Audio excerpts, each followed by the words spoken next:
So welcome to the heart of our garden. This is a sacred place where lots of beings come together. The soil beings, the plant beings, the human beings, the flying beings, the crawling beings, and they all make this place, it's the wonderful biodiversity that it is. So I'll tell you a little bit about why it's important for me to share my garden with y'all, because it's such a healing space for me. It's a place for me to relieve my stress, to carry out my need for nurturing something, to feel a sense of accomplishment when I plant a little seed and then it grows into this abundance of food. It's a place for connection with others, to share our human stories with one another. It's a place to fail and try again. It's a place to turn around some of our, compost some of the things that no longer serve us and turn death into life. And so it's really important for me to show you how simple it can be, because I think we can be overwhelmed with this idea of gardening that takes on so much, energy and time, and we've been practicing this to simplify it down to a few basic principles. So basically, good soil, the right amount of water, and attention, ongoing small amounts of attention with weeding and pruning when necessary. And the last ingredient is love. Just giving yourself to the plant and being open to receive messages back. You'll often get little subtleties of, oh, the plant needs this now, or the soil needs this now. So just a place to quiet and pay attention. The other great benefit of being in a garden like this is actually to receive an inoculation of good, healthy microbiome. So a lot of our good bacteria from our gut actually comes right from the soil. And it comes when we're weeding and we're pulling up those spores from the ground. We breathe in that microbiome. And so it's a great place to get a variety of organisms that you could never get exposure to from taking an oral probiotic. So getting in the garden to increase your immunity is fantastic. So let's do a tour and show you what's growing in here. We basically do this garden organically, of course, and we try to follow the biodynamic calendar, which means we plant things according to the alignment of the planets and the moon and the stars that favor growth on certain days for either the leaf, the root, the fruit, or the flower. And there's a great calendar that's by Stella Naturae. They produce a calendar every year based on the northern hemisphere, and you can track, and basically that should be a whole other video, but we try to do some organic and biodynamic principles, and we basically always use good compost that we make ourselves and some manure.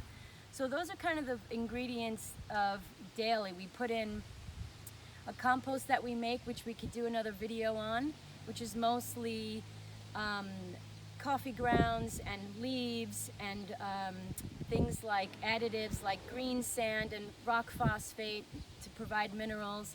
There's lots of things we could talk about in another video about composting, but also we use horse manure from a local farm that is a horse that's eating non-sprayed grains. Very important to make sure that the animal you're using the manure is eating a healthy diet and is not exposed to chemicals itself.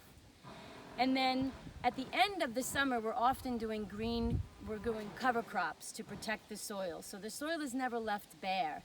And we'll show you another video about how we cover crop this garden in the fall so that it has a blanket over the winter and all the live nematodes and the soil organisms can stay protected and warm in the winter time. So we can start panning, and I'll show you in this first bed. We like diversity, and that means we get a diversity of nutrients, and if we get a particular pest affecting one crop, then it doesn't wipe out our entire crop because we have a diversity. So it's called polyculture. And here we have in our first bed some Thai basil, and then we have some really cool pink celery. So this is my first year planting celery, and this happens to be a pink vein celery, and it's taking a while to grow it, but it's really worth it. I think it's going to be delicious. Behind me we have okra, which is a really simple to grow, especially here in the south. It kind of it doesn't really get subject to many pests, and it's really a good producer. So we'll pickle the okra at the end of the season or blanch it and freeze it to preserve it. Behind the okra we have 2 rows of what are called cow peas, and these are a small little brown pea that tastes just delicious. So those are dried and stored in glass or vacuum sealed, because vacuum sealing can protect things from getting weevils in them, the little bugs that sometimes destroy your crop when it's stored. So we've started storing things in freeze-dried bags that really protects it much better. In this direction we have a big patch of winter squash, and this happens to be a red variety of curry squash that we're super excited about. You can see this beautiful orange color here, and the more colorful the plant, the more phytonutrients. And so think about color when you're eating in your diet. Make sure you're eating from the rainbow. That way you'll expose yourself to lots of the good phytomedicinal properties. In this direction we have some parsley, which is really high in vitamin C. I love to add parsley to all of my salads. It's also great for clearing the palate and helping you digest. It's also a little bit of a diuretic, so it helps the body to cleanse. Then we have some bunching onions that are super hardy. Great to throw into any salads to increase the flavor. Really easy to grow, also no pests. We have growing in our pathway, which usually we weed, but this one is a special holy basil, which is known as Tulsi, known as the queen of herbs in India, because she is so nourishing to our adrenal glands and helps us with stress tolerance. She grows really easily throughout our garden. And then behind us we have some collards and some broccoli that's just finishing.